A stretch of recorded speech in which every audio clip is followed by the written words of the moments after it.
சில பேருக்கு மேபி வந்துட்டு இது கொஞ்சம் பிட் லேகிங் ஃபிலிமாகவும் இருக்கலாம், மிக்ஸ்டு ரிவ்யூஸ் மேபி வரலாம். பட் எனக்கு பர்சனலாக வந்து படம் ஃபிலிம் மேக்கிங் வைஸ் வந்து சூப்பராகவே பண்ணியிருந்தாங்க.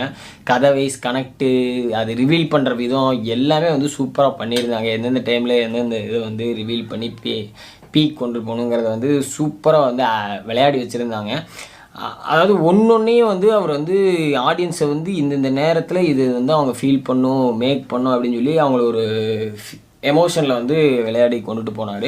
அண்ட் அதே மாதிரி பெருசாக ஒன்றும் பில்டப் வந்து எந்தெந்த சீன் தான் பில்டப் ஆக்கி அப்படி ஹீரோ வந்து தூக்கி நிப்பாட்டுது அந்த மாதிரி தான் இருந்துச்சு படம் ஃபுல்லாகவே. அவருக்குன்னு தனியாக பில்டப் சீன் அந்த மாதிரிலாம் எதுவுமே கிடையாது, கிளாஸாக போச்சு.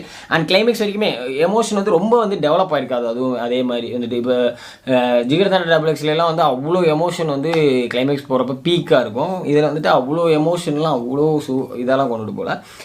ஓரளவுக்கு வந்து லைட் ஹார்ட்டட் ஃபிலிம் மாதிரியே கொண்டுட்டு போய் ஃபிலிம்